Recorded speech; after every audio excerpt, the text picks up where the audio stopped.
और आप लोगों की रिक्वेस्ट की वजह से इस मानव को मैं कंटिन्यू करूंगा, वरना दूसरा मानव का एडिटिंग में कंप्लीट कर चुका था, सिर्फ वॉइस ओवर देना बाकी था। मगर आप लोगों के इतने प्यार की वजह से हम लोग इस मानव को अभी कंटिन्यू रखेंगे। और इस एपिसोड के शुरुआत में हमें आइडियस होती हुई नजर आता है, जिसके उठते ही आर्नो गुड मॉर्निंग कहता है और आइडियस भी उठकर हेलो कहती है और सोचती है ये आज भी सुबह सुबह आ गया। और न्यू ईयर खत्म होने को एक हफ्ता हो चुका है, फिर भी ये सभी के सामने ये कहता फिरता है कि ये देखो मेरी क्यूट बेटी, क्या ये दुनिया में सबसे क्यूट है ना। और न्यू ईयर खत्म होते ही आर्नो मुझे अपने मेंशन पे ले आया, जहाँ पर इसने पहले से ही मेरे लिए एक बड़ा सा रूम तैयार करके रखा था। और हर एक सुबह ये ऐसे ही अपने हाथों से मेरे लिए ब्रेकफास्ट बना कर ले आता है। और मैं कैसे बताऊं, मैं 23 साल की हूँ, फिर भी ये ऐसे ही मुझे हाथों से खाना खिलाता है। ये बहुत ही अजीब है, मगर पैसे के लिए ये करना पड़ता है। और उसी वक्त आर्नो भी आइरिस की तरफ देखे जा रहा था और कहता है मेरी प्यारी बेटी, क्या तुम्हें कुछ चाहिए तो तुम बोल सकती हो। जो सुनकर आइरिस भी सोचती है क्या मैं इसे बताऊं कि मुझे पैसे चाहिए, मगर ऐसे बोलूंगी तो मैं पैसे की भूखी लगूंगी। मगर मुझे मायरा के लिए गिफ्ट भी खरीदना है और आर्नो ने कहा है आर्नो बहुत ही जल्दी मायरा को इस मेंशन में ले आएगा।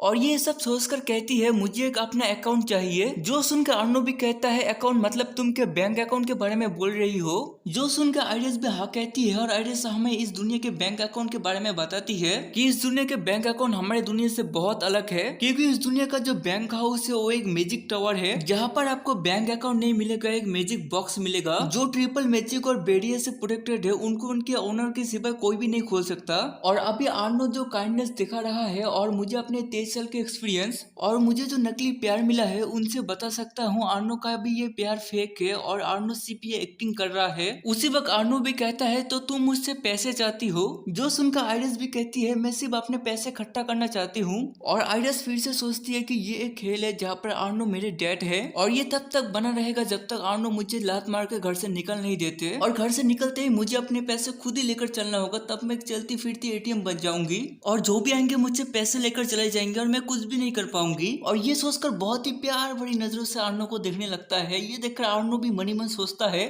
तो मेरी प्यारी सी बेटी मुझे छोड़ के जाने की तैयारी कर रही है। जो सोचकर आर्नो भी कहता है मेरे लिए अकाउंट बनाना उतना मुश्किल नहीं है, तो क्या हम चले।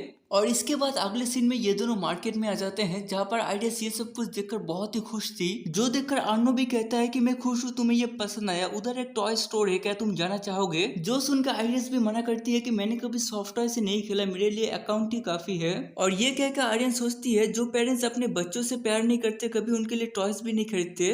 और मुझे ये फर्क पड़ता भी नहीं, मैंने अपने पुराने लाइफ में कभी टॉयज से नहीं खेला, इसलिए मुझे लगता नहीं कि इस लाइफ में मुझे ये पसंद आएगा। और दूसरी तरफ आर्नो कुछ भी नहीं कहता और आइरिस को उठाकर टॉय स्टोर के अंदर ले आता है और बहुत ही जोर से दरवाजा खोलता है, जिस वजह से टॉय स्टोर का ओनर भी चौंक जाता है। और आइरिस को नीचे उतरकर आर्नो कहता है कि मुझे लगता है कि मेरी बेटी का बहुत ही बड़ा दिल है, मगर मैं चिंतित हूँ कि तुम्हें ज्यादातर चीजों में लालच नहीं है। और उसी वक्त आदमी भी कहता है आप कस्टमर हो, मगर आप ऐसे दरवाजा खोलकर अंदर नहीं आ सकते। मगर आर्नो पूछता है क्या तुम इस शॉप के ओनर हो। जो सुन के आदमी भी हाँ कहता है तो आर्नो इसकी तरफ एक बैग फेंकता है और कहता भी है इस बैग में 50 सोने के सिक्के हैं, मुझे इस टॉय शॉप के सभी टॉयज चाहिए। जो देखकर आइरिस भी चौंक जाती है और कहती है मैंने कहा था मुझे टॉयज नहीं चाहिए और ये कुछ ज्यादा ही टॉयज है। जो सुन के आर्नो भी कहता है अगर तुम्हें कुछ पसंद आए तो तुम उसे बाद में फेंक भी सकते हो और तुम यहाँ पर भी चूज कर सकते हो कि तुम्हें कौन सा पसंद आए। जो सुन के आइरिस भी कहती है कि ये कुछ ज्यादा। जो सुन के आर्नो कहता है मुझे लगता है कि मुझे ये स्टोरी खरीदना होगा। जो सुन के आइरिस कहती है शॉप खरीदने की जरूरत नहीं है, मैं जाकर एक चूज करती हूँ। और इस दुनिया में मैजिक एग्जिस्ट करता है, मतलब सभी चीजें मैजिक से भरा हुआ है और ये चीजें इतना अजीब है कि तुम खुद को रोक नहीं सकती इन चीजों को खरीदने से। और 50 गोल्ड कॉइन इन टॉयज का औकात से कुछ ज्यादा ही है, इसके बदले मुझे दे देते। उसी वक्त पीछे से आर्नो कहता है मेरी प्यारी बेटी, क्या तुम इस स्टोर को खरीदना चाहोगी। जो सुनकर आइरिस भी कहती है नहीं, मैं जल्दी किसी एक चीज को चूज कर लूंगी। और उसी वक्त इसको एक टाइगर वाला सॉफ्टवेयर नजर आता है जो इसको काफी पसंद आता है और ले जाकर आर्नो को भी दिखाता है कि मुझे ये चाहिए। जो देखकर आर्नो भी कहता है अगर तुम चाहो तो तुम और भी चूज कर सकती हो, वरना तुम बहुत ही जल्दी बोर हो जाओगी। जो सुन के आइरिस कहती है मैं इससे बोर नहीं होंगी क्योंकि ये वाला आपसे मिलता जुलता है और ये वाला मुझे पापा जैसे लगते हैं, इसलिए ये वाला सबसे बेस्ट है। जो देखकर सभी कहते हैं ये बहुत ही क्यूट है। जो सुनकर आर्नो भी कहता है ठीक है, मेरी बेटी को मेरे जैसे ही एक डॉल पसंद आया तो और कुछ भी नहीं किया जा सकता। जो देखकर आयरन भी सोचती है मुझे पता था मेरा ऐसा कहना इसको पसंद आया। उसी वक्त आर्नो पूछता है आपके पास ऐसे कितने डॉल्स है। जो सुनकर शॉप ओनर भी कहता है ऐसे जितने भी टॉयज है सभी इस टेबल में है। आर्नो भी फिर से पूछता है कि मेरे अलावा किसी ने इसे खरीदा। जो सुन के शॉप ओनर भी कहता है हमने इसे आज ही लॉन्च किया, इसलिए आप पहले ग्राहक हो। जो सुनकर अर्नो भी कहता है बहुत ही अच्छे, और चुटकी बजा के इन सभी टॉयज में आग लगा देता है। जो देखकर शॉप ओनर पूरी तरीके से डर जाता है कि मेरे शॉप में आग लगा है, कोई पानी लेके आ जाओ। मगर उसी वक्त अर्नो भी इसके मुंह पे पैसे का बैग फेंक के मारता है कि शांत हो जाओ, और ये आग से उन डॉल्स को भी पूरी तरीके से जलाकर खत्म हो जाएगा। और मैंने जो ऐसा किया है ना, आई होप आप ऐसे डॉलर कोई भी ना बनाए। और इतने सारे पैसे देकर ये सभी घुटने पे आकर शुक्रिया कहते हैं। उसी वक्त अर्नो कहता है अभी ये डॉल जो मुझसे मिलता जुलता है ये सिर्फ मेरी बेटी के पास ही रहेगा। ये देखकर आइडियस भी डरी हुई इस बात पे एग्री करती है, और पीछे से ये लोग अभी भी थैंक यू कहे जा रहे थे। और इसके बाद अगले सीन में हमें आइडियस पुडिंग खाते हुए नजर आता है, जहाँ पर अर्नो पूछता है क्या ये डिलीशियस है। जो सुन के आइडियस भी कहती है हाँ ये बहुत ही डिलीशियस है, मगर हम इधर क्यों खा रहे हैं। और आइडिया समझाती है ईटम फैमिली के पास दुनिया के सबसे बड़े मिलिट्री प्रोजेक्ट लिस्ट रहता है, जिस वजह से इनको हफ्ते में 2 बार मीटिंग रखना पड़ता है। और ये मीटिंग इतना इंपॉर्टेंट है कि ईटम फैमिली के सभी मेंबर्स को इस मीटिंग में शामिल होना ही पड़ता है। इस वजह से ड्यूक गुस्से में कहता है अर्नो तुम ये क्या कर रहे हो। जो सुनकर अर्नो भी कहता है मैं अपने बेटी के नाश्ते के समय में इस मीटिंग में भाग ले रहा हूँ। जो सुन के ड्यूक भी गुस्से में आ जाता है कि ये छोटी सी फुलझड़ी। जो देख के आइडियन भी सोचती है मुझे जल्दी ही कुछ करना होगा, वरना अर्नो के छोड़ने से पहले ड्यूक के इस गुस्से की वजह से मैं मारी जाऊंगी। इसलिए आइडियस कहती है दादाजी आप प्लीज गुस्सा मत कीजिए, मैं और पुडिंग नहीं खाऊंगी, और मैं एक बुरी लड़की नहीं हूँ, मैं एक अच्छी बच्ची की तरह बैठी रहूंगी, इसलिए प्लीज मेरे ऊपर गुस्सा मत कीजिए। जो देखकर ड्यूक भी सोचता है ये छोटी फुलझड़ी बातें करने में माहिर है, और कहता भी है इसमें तुम्हारी गलती नहीं है, तुम एक पुडिंग खाओ या 20 पुडिंग खाओ फर्क नहीं पड़ता, इसलिए तुम्हें जो करना है तुम कर सकते हो। जो सुनकर अर्नो कहता है दादाजी ने सही कहा, इसलिए जल्दी से इसे खत्म करो। जो देखकर ड्यूक गुस्से में आ जाता है कि ये लड़का ही सभी परेशानी का जड़ है। और दूसरी तरफ अर्नो फिर से आइडियस को पुडिंग खिलाता है, और आइडियस भी पुडिंग खाकर बहुत ही क्यूट सी फेस बनाती है। और इस वजह से ये सभी फिर से मीटिंग छोड़कर आइडियस की तरफ ही देख रहे थे। मगर ड्यूक खुद को रोक लेता है और पूछता है वेपन्स के बारे में क्या हुआ जो कार्टो सिटी में पहुंचने वाले थे। जो सुनकर ड्यूक के बगल में बैठा हुआ ये बंदा भी कहता है हाँ ये रहा इस बारे में सभी रिपोर्ट्स। मगर ये औरत अभी भी बहुत ही प्यार से आइडियस की तरफ ऐसे ही देखे जा रही थी, और बाकी बंदे भी अपने काम छोड़ के आइडियस की तरफ ऐसे ही देखे जा रहे थे। जो देखकर अर्नो आइडियस को अपने पास में ले आकर देख सकते हो ऐसे ही किलिंग नजरों से इन सभी की तरफ देखकर मुस्कुराने लगता है। जो देखकर ये सभी बंदे पूरी तरीके से डर जाते हैं और अपने काम में लग जाते हैं।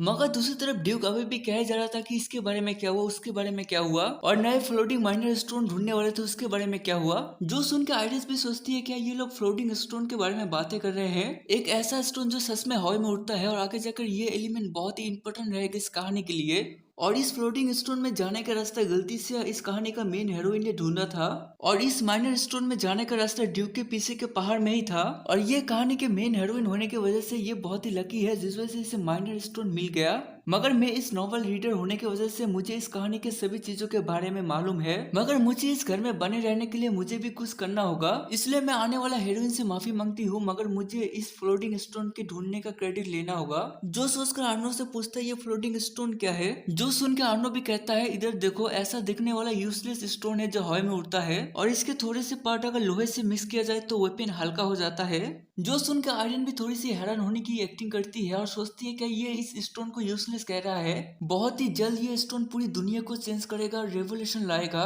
उसी वक्त अर्नो भी कहता है तुम इस बारे में क्यों पूछ रही हो। जो सुनकर आर्यन भी कहती है क्योंकि मैंने भी एक स्टोन देखा है जो हवा में उड़ता है। जो सुन के ड्यूक भी पूरी तरीके से हैरान हो जाता है और अपने हाथ टेबल में मारता है जिससे पूरा टेबल ही टूट जाता है, और कहता भी है तुमने अभी क्या कहा, क्या तुमने एक फ्लाइंग स्टोन देखा है। मगर ये देखकर आयरन सोचती है कि ये ड्रैगन ब्लड है, इतना बड़ा टेबल सिर्फ हाथ मारते ही बीच में टूट गया। उसी वक्त ये बटलर भी पूछता है कि मिस अपने सच में ये फ्लाइंग स्टोन देखा है, मगर आपने ये कहाँ देखा।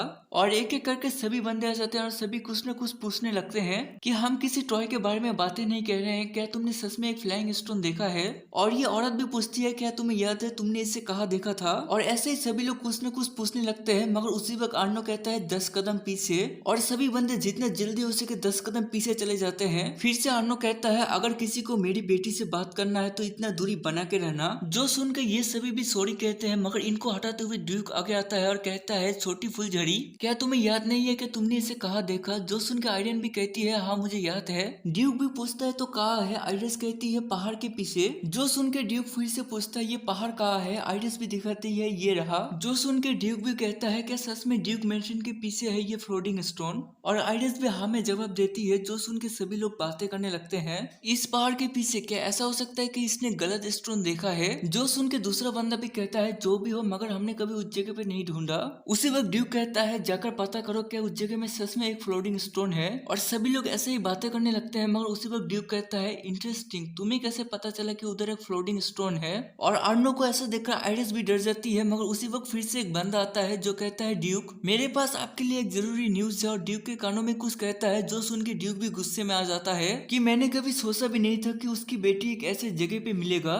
और आज का ये मीटिंग यहीं पर ही खत्म होता है और ये कह के यहाँ से निकल जाता है। जो सुन के आर्यन भी सोचती है क्या इसने किसी के मिलने के बारे में कहा, क्या ऐसा तो नहीं इस नोवेल के मेन फीमेल लीड के मिल जाने के बारे में ये कह रहा था। मैंने जो सोचा था ये कहानी बहुत ही जल्द आगे बढ़ रहा है। अगर सच में ऐसा हुआ तो मेन कैरेक्टर के आते ही सभी लोग मुझे भूल जाएंगे। ये देखकर आर्नो भी कहता है मेरी बेटी कभी कभी ये क्या सोचने लगती है मुझे भी नहीं पता, मगर अभी बहुत ही लेट हो चुका है, चलो सोने के लिए चलते हैं। जो सुन के आर्यन हमें जवाब देती है। आर्नो फिर से कहता है मुझे कल सुबह तुम्हें किसी से मिलाना है। जो सुन के आर्यन भी पूछती है ये कौन है। जो सुन के आर्नो भी कहता है तुम्हें जल्दी पता चलेगा। और इसके अगले सीन में आर्यन को सुलाकर आर्नो पूछता है क्या तुम्हें पुडिंग पसंद आया।